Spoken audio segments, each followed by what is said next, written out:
Well, here we go. It's going to be all about how you manage a very, very classic circuit here today. 7 kilometers, 21 turns, 8 minutes of qualifying, and a very, very fun race in action for 10 laps here on RaceSpotTV prime time. Because here on RaceSpotTV and iRacing Live, it's the Porsche iRacing Cup here in just a moment's time.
You are looking live at what is a beautiful circuit de Spa-Francorchamps here in what is going to be morning conditions here today. It's mostly cloudy though up in the air, 23 degrees on the track, 10 laps of racing, but it's 2 laps of qualifying with the classic pits layout here today. So it's going to be all about that run up a rouge for turn number 1 and the drives to the line. Qualifying underway. We're inside the final minutes. It's hashtag Do You Mind Jake Sparey, joined alongside as always by Connery, Maddick.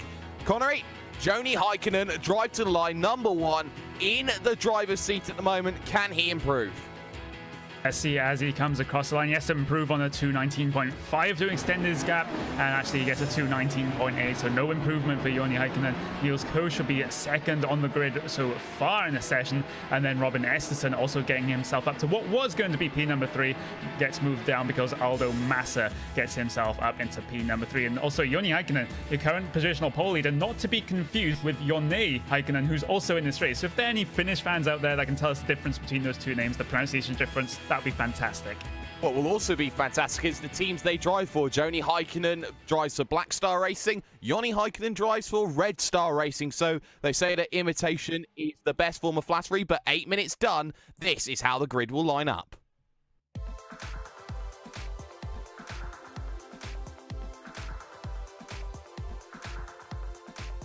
Joni Heikkinen, pole position, 2:19.514. He's joined on the front row by Niels Koh of the Hoytsinvelcore Motorsports team. Aldo Massa will line up third with Robin Esterson in fourth, Andres Lanther in fifth with Efkan Birkay there in sixth. David Rodriguez there in 7th position with Fernando Antoli Busquets in position number 8. Sven Newman starts 9th with Javier Sanchez rounding out the top 10. Looking further down, Johnny Heikkinen in position 11 with Steve Clays in position 12. Then you got Aurelien Vercher and Carlos Villa, Taurus Tunlia, and also Saiful Arifin in 15th and 16th. David De Witt in 17th with Guillaume Jobard there in 18th. Then you got Xavier Rabot, Ryan Arroyo, and also the 3 drivers that failed to make the start, Samuel Rendell, Bruno Ledoir, and Ruben Van Buell. For 23 drivers then here today, 2 minutes to get yourself gridded up, or you start from the place known as Pit Road. And in a 10-lap race, you do not have long to make your way through. You're looking at around 25 minutes then for everything to get off going. But the top 3 are 3 of the biggest teams in Porsche racing at the moment. You've got Black Star Racing with the 1-2-3 in the ESM finals, which was broadcasted to 200,000 Finnish fans. You've got likes of MSP Phoenix Racing in position 3 with Aldo Massa, new to the team, always has that element of flair with him. And then you got Niels Koscher of Hoytingveld Core Motorsports. They had a great 2016. 2017 so far has been a little bit lacking, but all of that then is here to be proven around the circuit of Spa-Francorchamps here today as well. We're just waiting for the last few drivers. Engine notes revving, green flag in the air, and let's get ourselves underway. The run up to Eau Rouge, and Johnny Heikkinen gets a stunning start there off the line, and he is just clear instantly as they get themselves up the hill, looking to funnel it now in towards 1-2 contact at the back. That's Johnny Heikkinen, and they all go spreading along one vehicle into the barrier. That's Guillaume Jobard there, Connery. Yep, contact coming through Eau Rouge, and in fact, the Jobard and Heikkinen instance were completely unrelated. Heikkinen just got turned a little bit sideways coming through Eau Rouge, and then avoiding that one. Jobard also had a little bit of altercation with another car. He's heavy into the barriers as we go back towards the live racing right now, side by side for what is going to be P number 5 between Niels Koscher and Busquets there, and Koscher just gets him through. Yeah, Koscher just managed to make himself through. He struggled on the cold tyres, and everyone got caught up Eau Rouge there, Connery. Aldo Massa hit the wall hard. He had the likes of Niels Koscher almost clipped the barriers, and I believe we had 8 drivers involved in that opening corner incident, and it was 2 or 3 separate incidents, Connery, that really did cause it. Drivers like Javier Sanchez out of the event. Drivers like Aldo Massa effectively out of the event. Your top, though, Johnny Heikkinen at the front, Robin Esterson second, Andres Lanther there in position number 3, with Efkan Berkay, the Turkish driver, in position 4. Yeah, exactly. As Johnny Heikkinen has really just gotten a very, very good first lap here. Just pulled a little bit of a gap over the second place of Robin Esterson, and just gives him a little bit of breathing room, especially important over sprint races like this. But it's still relatively close for P number 5 and down. This is going to be Lanza, Berkay, and Niels Koscher, as there's a little bit of an incident further down. In fact, I think with Johnny Heikkinen again, and yes, it is. That car is poor, looking very, very poor right now. It looked like a little bit of a dive bomb down the inside, coming down the inside of the Fonya. Yeah, and there's the replay up on screen. So he looks to go down to the inside of the driver of Xavier Rabot, and Rabot just tries to shut the door on him. The nose was left there by the driver of Johnny Heikkinen. So the Red Star Racing driver ends up in a little bit of a tangle then on the opening lap, as your leader now heads to the final corner on circuit of La Source. Normally you'd say the opening corner of La Source, which you will see tomorrow afternoon on what is going to be the iRacing World Championship Grand Prix Series. Kroenke is going for 9 out of 9 side by side though. Berkay and Coach then on the run. Oh, big wreck in La Source. And a big wreck in La Source. Yes, you are right. And that is going to be the driver of Sven Neumann and Carlos Villa around there, Connery. Yeah, exactly. And, well, it was going to be a very, very hopeful move from the number 11 of Carlos Villa. Looked for the gap, but the gap was always, always closing, especially when you come from that far back. And it just spun Sven Neumann right around in the middle of traffic. And there was a car that got collected there that was of Vercher as well, actually. And, wow, that was a very, very interesting incident on that source. But we still are racing right here. And meanwhile, at the front, Johnny Heikkinen is still got his big advantage as a couple more drivers drop down the field, because they have to come down onto the pit road. Yes, they do. Damage plenty on the opening lap, and it's the driver of Niels Koch who's already made his way through on Efkan Berkay, and he's now looking very interestingly at the driver of Andres Lanza right now, because Lanza is under a lot of pressure right now, and I do believe that we have ourselves a case of the anime going on the front of that bonnet from Andres Lanza. Very interesting to see, but at the moment, right now, Niels Koch looking to try and make that charge back through the field. Started up in position number 2, but of course that big incident on lap 1, that very hairy scare for him, now means that he's got to work incredibly hard to get back through the field. And this is the thing, there's no assisted overtakes like the DRS boards you see on the outside. They've got to do this on pure power and slipstream alone, Connery. Yeah, they really have to, as Niels Koch. He's actually going a little bit slower than the car ahead of him right now in Andres Lanza. It was a 227.8 last time by for Lanza and a 228.6 for Koch, and actually it was a 227 Lanza, yes. But look at him, he's catching up now on the run down towards Blanchimont is Niels Koch, because he's sitting inside that slipstream. He could have an opportunity coming down to the bus stop if he gets a good run out of Blanchimont, but it doesn't look like he's going to make the move, even though he does have a little bit of a look there from his car positioning, but he's just not going to make it for now, because he also has to defend from behind from Efkan Berkay. Yes, he does, and it's such a difficult chicane. It's very, very much off camber, and you're working to try and get that vehicle turned in. Now the run to the last source, the final corner on circuit. Small camber down to the inside, very favourable as the driver locks up in position 2 of Robin Esterson. Now Lanza under pressure. Here comes Koch looking to get that slipstream then towards turn numbers 1 of the corner of Eau Rouge, and he looks for it, and he won't go for it there because it is such a dangerous place to make a move, Connery. Yeah, the only time where you even think of that move as a possibility is on the final lap. But Koch has got a good run coming out of Randolph here, coming down what would be the DRS straight in F1 terms, but no DRS, of course, in these cars. Niels Koch has to do it on pure overspeed alone, as actually Andres Lanza, he backs out of that one, lets Niels Koch through. Yes, he does. So Lanza drops down into position number 4 overall as Berkay now looks to try and get that push. Also behind, you've got Aurélien Verschère against Taurus Tunlia. So a battle of the almost unpronounceable names going on for about P9, P10. So these are your final positions in the top 10. And that's crucial, Connery, because every single driver here is working for iRacing and safety rating in this race as well. It's really nice to get that victory, but sometimes you're looking for just as much as you can possibly get, and these two right now pretty much split by 0.4 of a second. Yeah, and if the iRacing in the field is pretty even amongst the drivers, then any top half finish will net you a net gain in iRacing, and a bottom half finish will lose you iRacing. It's just the matchmaking system, for lack of a better term, here in iRacing in effect right now, as we still see Verschère try to chase down Tunlia ahead of him. He went actually around about half a tenth slower that last time by, but on this lap he has visually caught the driver. Yes, he has. So Verschère will look in the number 9 to catch the 15 of Taurus there, just in front of him as they head through Stavelot, and a missed apex there from Tunlia there, which will cost him now on the run-up curve of Courtrai, and now all the way to the corner of Blanchimont. It will be tow all the way for Aurélien Verschère, but further in front, you got the driver of Andres Lanza in a bit of pressure now. The number 10 machine is still there, as we still focus on that number 9 of Verschère. Nose to tail as they head through Blanchimont. Now looking for the opportunity, as I was saying. Lanza was incredibly worried, but again, Verschère down onto the brakes, into the chicane. Nose to tail, they stay a little bit of a tighter line being taken, and almost the rally alternative there from the driver of Tunlia. What a great turning circle he got through the chicane. Yeah, and he really benefits on the run down towards that source. Look at how much of a gap he's visually pulled out already, but deep on the brakes goes Verschère again, trying to close up that gap. But yet another good run off the corner for Tunlia.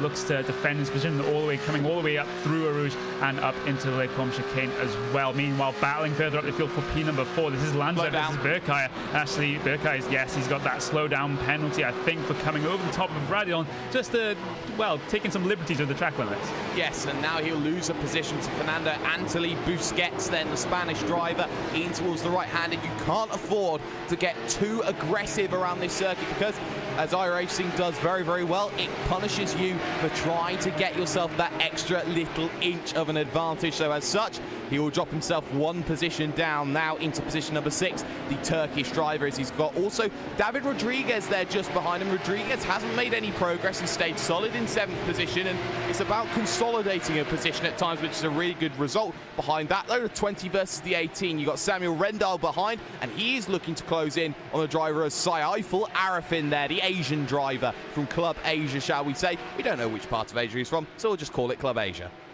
Yeah, we will, as Randall did catch a couple of tenths of a second that last time by a little bit of a slight lockup for Afrin coming through Pouhon, but he's not going to suffer too much because of it. And there's another pair battling ahead of him, of course, between those two drivers that we mentioned before, Tunlea and Vercher as well. And let's see if Vercher can get another opportunity. But meanwhile, Randall, he's currently following right to almost to the back bumper of Afrin coming through the Fong, yeah. And, well, he's getting closer and closer, corner by corner, and he could make an opportunity coming down to the bus stop, but not if he gets corners like that coming from Stavlo 1. That was a horrible apex. It certainly was, so he'll need to do a lot of work, but back further forward, F-Can is on a move in the number 8 machine. He's looking at Busquets, who goes defensive then on the run, and there's a big move to decide to go to the inside there, and Burkay there had to go to the outside at the chicane and gets hung out to dry there, actually. That's going to put him back into the clutches of David Rodriguez, and Rodriguez now looking for the opportunity to make the move down in towards La Source, turn 21 out on circuit. He's going to wait behind for a better run up Eau Rouge and Radion to make that move, but even further forward than that, Connery, the battle for P2's on. Niels Kocher's caught Robin Esterson. Yeah, meanwhile, at the front of the field, Joni Heikkinen is just checked out, pretty much. He's running seconds a lap, well, at least 1 second a lap faster than pretty much everyone else in his field right now. He's absolutely unstoppable, so I think Niels Kocher just has to have his eyes set on second place right now, as he has the run coming down the Kemmel straight, and Esterson will defend what is going to be... Actually, he's not going to defend at all. He's going to just lift out the throttle, just leave that Niels Kocher by.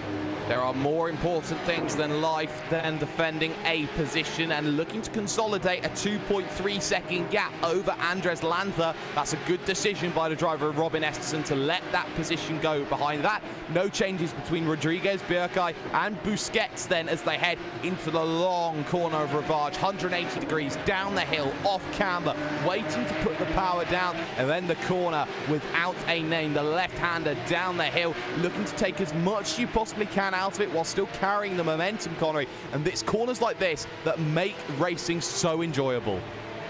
Yeah, it really does. As on the entry to Pouhon, Busquets was very tentative on the brakes there, just allows Burkay to catch right back up, but he's going to get a relatively decent run off of the corner. But you can't be making mistakes like that, especially in the sprint, because you have no time to try and recover from those kinds of mistakes.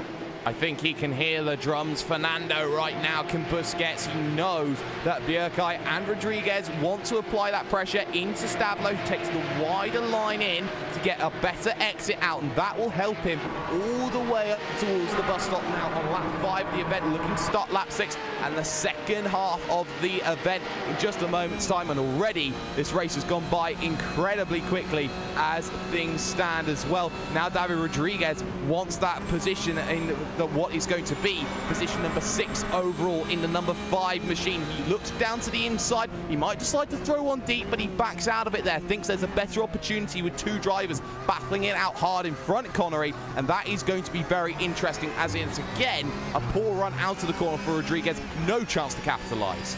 Yeah, he didn't get the run out of Blanchimont that he needed to make any opportunity to pass coming down in towards the bus stop. As again, heavy on the brakes goes Burkay, closing right up to the back bumper of the number 6 ahead of him, but Busquets gets a good run off of La Source, going to stem the bleeding for now. But you have to remember the 2 drivers behind him have the slipstream, and well, that's going to be all important as they come out through Eau Rouge now, and then coming up to Radulon onto the Kemmel straight. Burkay just falling behind a little bit, just taking its curve very heavily there, coming on top of Radulon.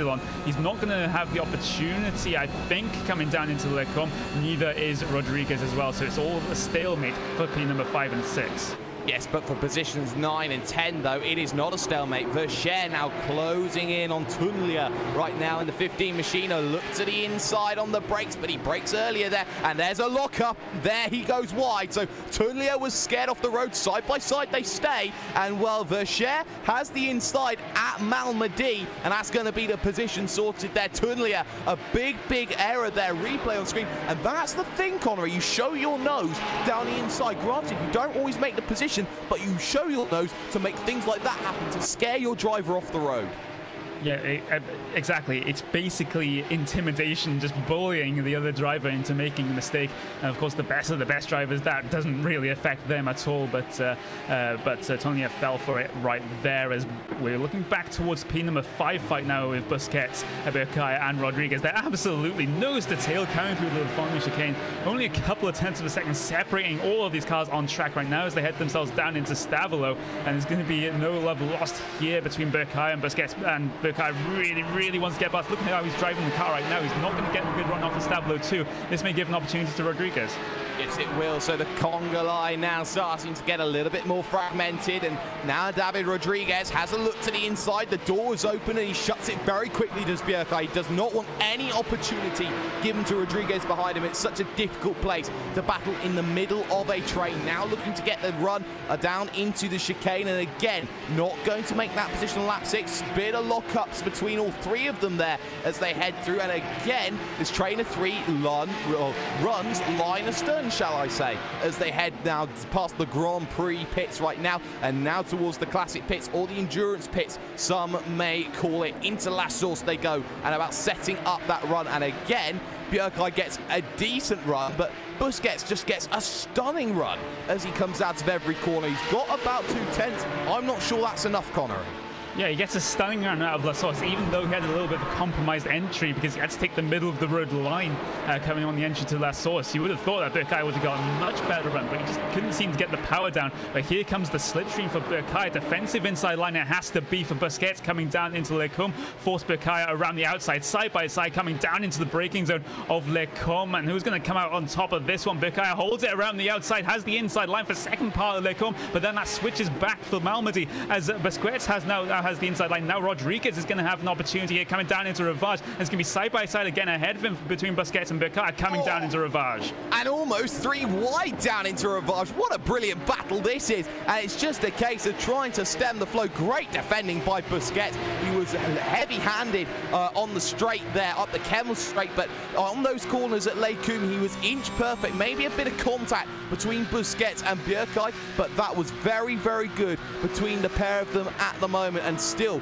Berkay looks for an opportunity through Pouhon, and now the run up towards Fagnes, the right, then the left, shall we say, here at the circuit of Spa-Francorchamps. It's 3 laps to go when they cross the line, and the elbows, Connery, they're already out. Yeah, they're definitely out, as they pretty much always are in this Porsche iRacing Cup, as the drivers head their way through what is going to be Stavolo 1 and very equal runs off the corner. Let's see if they do the same again coming out of Stavolo 2, as Berkay has to run a little bit wide over the curb, trying to use the track to his maximum right now to try and get any speed out of it. Coming on this run down towards Blanchimont right now, he just gets that slipstream, has the opportunity to go too wide through Blanchimont. Surely not, but he's going to just think about it, has to back out the move last minute, and as a result has to push a little bit wide. But he's still in the place to have an opportunity now. Defensive inside line from Busquets coming down into the bus stop, has to force Berkay around the outside, but also Rodriguez again still there watching, waiting and stalking to try and pick up the pieces if these two cars come together. They've got to be careful because Steve Clays is looking now at this group thinking, if I can just get on the back of that group in the next 3 laps, I could pick up some major positions. Big lunge down to the inside, too much, and there's contact between Rodriguez and also the driver of Busquets, and that is a case of missing your markers in a very difficult vehicle to break. Replay on screen, and Connery, you just lock it up ever so slightly, you miss your mark, and you could see he was full bore trying to stop that machine. Yeah, that was, and it's also not really the thing we want to see on these broadcasts, but unfortunately those do happen. And well, that is taken out pretty much the only fight that we were watching coming towards the end of this race. There are no other cars really that close on track, but again, that's not really the thing you want to see on these broadcasts. No, it isn't. It does splinter up that group a bit. We've got ourselves live right now. Looking at the number 2 machine here, Niels Koch on second position, 4.3 seconds back at Heikkinen. He is quicker on circuit, but 0.2 of a second. That's not going to be enough to close down that gap. We have got ourselves a battle though for P11. P12 right now because, well, you got, Busquets down in the pits, but Arifin trying to get back to Randolph. Randolph with Tunlia just in front, dropping back through the field. And already, Connery, you feel with just a few laps to go that there still may be some battles. It's about trying to light those cinders up. Yeah, that could be the case right here. And so I'm just having a look at the lap times for all of your drivers last time by. And Clay's, again, as a result of the cars fighting ahead of him, he was catching by about half a second a lap every lap. But now that battle isn't happening ahead of him. So the duel between himself and Burkhardt could be very, very interesting.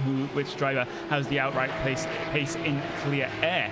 We'll just have to wait and see. And also two drivers close on track, Tunlia and Randolph as well. And Randolph went around about 1.1 seconds faster. And it's because of mistakes like that from Tunlia coming through Stabilo 1. Just slid the car all the way through the corner. And now Randolph, he's getting closer and closer and closer. Those tyres are being abused on Tunlia's 15 machine. We do have drivers out of this event. 6 as current. You've got Arroyo, Sanchez, Massa, Jobar, Newman, and De Witt, who are all multiple laps down. And you also have drivers like Busquets, who are down on pit road and effectively out of this one. But we'll focus on this battle for P9, P10 out on circuit. Tunlia versus Randolph. And Tunlia gets all shades of wrong down to the chicane. Oh, my word, almost contact between the pair of them. Randolph and Tunlia, he was all shapes of wrong, lost the rear on entry into the corner, hence why he was all over that curb, Connery, heading towards that bus stop chicane. And now with 2 laps to go, the pressure, well, it's really feeling on the back of his neck now. Yep, and meanwhile, the Cayenne Clays, they're closing all the way up, as well as Tunlias tries to get that car towards the end of this race. Only 2 laps it's going to have to be for Tunlia before he can claim that P number 9. He has to defend it from Samuel Randall as they come through Eau Rouge right now. Fantastic run for Randall coming through Eau Rouge up the top of Radial, and he has the run right now. He has the slipstream to make this move coming down into Lecombe. Middle of the road for Tunlia is leaving both sides option for Randall to pick. It's going to have to be inside line for the number 18 machine. Will he do it on the brakes here? He brakes a little bit earlier than Tunlia, and Tunlia's going to defend the position. Wow, that was very, very nice from the number 15 driver there, but this is not over. Oh, no, it's not. And the door was firmly shut. It was closing, and Randall, I believe that is a slow down penalty. Yes, so he will drop back. We'll have to do that work all over again. So we'll shift up for the P5 battle with 2 laps to go. Bjerkaj against Clays, and Clays was 1.1 second, well, 9/10 of a second even, back on that last lap starting. So he needs to be within about 4/10 of a second to get himself a good opportunity. If he can't do it up the Kemmel Straight, he will have to do it, Connery, down towards the corner of the bus stop chicane.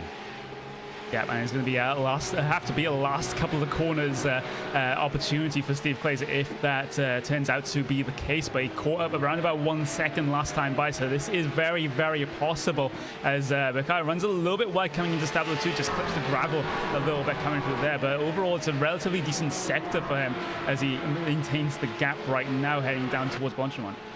Yeah, he does maintain that gap, and in just a moment, the white flag will come out for Joni Heikkinen right now. Not Johnny Heikkinen, who had the incidents early on.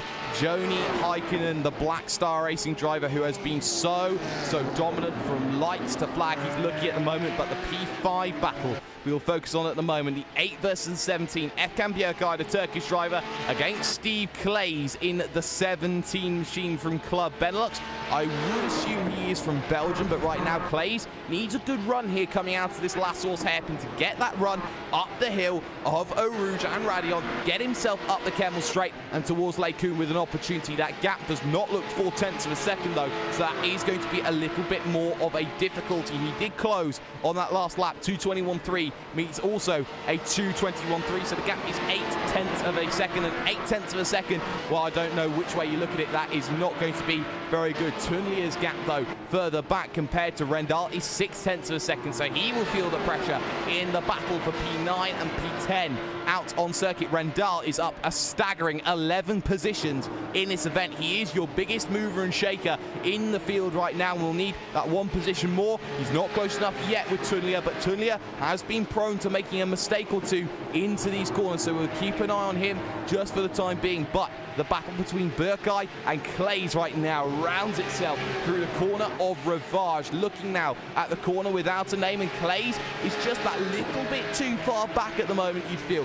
Not able to really maximize the mid part of the sector to get himself onto the tail of the driver of Bjerkaj just in front of him. And for Efkan, he knows that Efkan 1 means he needs to push as hard as he possibly can, and he is pushing as hard as he possibly can at the moment. Tunlia has has all the pressure behind him, though, as Randolph is all over him at Pooh on the double left-hander. Small bit of break, set up that run for Fania, potentially. Randolph's got to do it somewhere, but somewhere it has to be found in the next 7-8 corners or so, or he runs out of time completely. Into the right, into the left, nose to tail then. It will stay for the moment, but for Joni Heikkinen, 3 corners to go. 2 of them are going to be this bus stop chicane, and finally you will have Lassos as well. He was dominant, he was the winner in ESM's finals, he was the best driver in Finland in Fears, but now it's going to be all about what he does here in the Porsche iRacing Cup. Keep your hats on and just clap and applaud, because Joni Heikkinen wins in dominating fashion here at Spa-Francorchamps. Brilliant result for him. The battle for P9, though, that's not done. Tunlia slows it down and almost into the back there. Connery went the driver of Randolph. Now it's going to have to be a do or die move, and I think it's going to have to be neither, because I think he's too far back. Yeah, totally a fantastic run out. The bus stop just manages to defend coming into the source as well by putting Randall so far back. So Tonia will take P number 9. Randall will be at P number 10 when all is said and done. And also the rest of the drivers are also going to head their way across the line. No other battles going on right now, but that was a pretty hectic race, Jake. Yeah, it certainly was, and still drivers are looking to try and get themselves home, like Sir Carlos Vila right now against the driver of Xavier Rabot. And Rabot, you feel, has just got enough of a gap. No mistakes needed then, as Joni Heikkinen in position 16 at the moment looks at the drivers in front and thinks, oh, I could have got them if I really tried, as they all funnel it through Lassos and look to get themselves over the start-finish line. With everyone pretty much across the line, I think we have good precedents to say. Official classified results, let's get them up on screen. What a brilliant race that we've had here today. And, well, it was certainly domination from the number 1 machine. Joni Heikkinen starts on pole position, gets himself the fastest lap, and also completes the Grand Slam here in the Porsche iRacing Cup. He beats Niels Koch of Hoyksingvelco Motorsports by 4.9 seconds at the end of the race. It's Robin Esterson who finishes 3rd. Andres Lanza will come home in 4th position with Eftan Bjerkai. A very difficult day, but one that gets him to position 5. Steve Clays finishes in 6th with David Rodriguez in 7th. Aurélien Vercher will finish in 8th, with Taurus Tunlia holding off the driver of Samuel Randall for the last spot in the top 10. Saiful Arifin will finish in 11th with Bruno Ledoir. In 12th, Ruben Van Buell. 13th, with the last drivers being Xavier Rabot, Carlos Vila, Joni Heikkinen, and Fernando Antoli Busquets, who had that big incident. Vehicles and lap down or out of the event: David De Witt, you got Sven Neumann, you got likes of Guillaume Jobard, Aldo Massa, Javier Sanchez, and Ryan Arroyo as well. Stay with us, though. The post-race show coming to you here on iRacing Live from RaceSpotTV in just a moment's time.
after a helter-skelter opening lap, which then descended into some brilliant battles up and down the field. It was dominance as usual in the Porsche. I don't think anyone is ever going to be close enough to stop Joni Heikkinen. Not now, not ever, it seems, right now as things stand. What a brilliant race that we had here today. Connery battles up and down the field. Although it had that little bit of a tendency to end in a barrier or a wall, we still had some good battling out there. Yeah, we did, especially for those positions up inside the top 5 between Rodriguez and Albert. Unfortunately, that one did have to end in a little bit of controversy coming down into the last source. But apart from that, everyone else was relatively clean. We saw some good battling out there on track today. Yeah, we certainly did. And up and down the field, these drivers are looking for opportunities, and especially with the Porsche, because RaceSpot Race Day tomorrow will have itself 2 very, very good additions. You'll have yourself the Formula Renault Sim Cup, and you'll also have the Porsche Supercup that will be going on. And you wonder that Joni Heikkinen will be doing very good. And of course, the main event of that race of action will be the iRacing World Championship Grand Prix Series from Circuit to Spa-Francorchamps. Can it be 9 out of 9 for Martin Kroenke? Well, the only place you can find it is right here on RaceSpotTV. Don't also forget that we have ourselves the Camel GT 500 at Road America, and that is going to be something truly to behold as the newest of the World Tour events. Make sure that you sign up, get yourself qualified, get yourself going there, and also you have to note that World's Fastest Gamer has just come to iRacing. Game on! Game on! But for the time being, that was Mr. Connery Maddick. That was Randy Chenowth behind the cameras. I have been hashtag Do You Mind Jake Sparey, and Joni Heikkinen, well, he seems that he's on a cloud on his own. If anyone can catch him, well, I hope that you got a good amount of money in your wallet. Have a good one.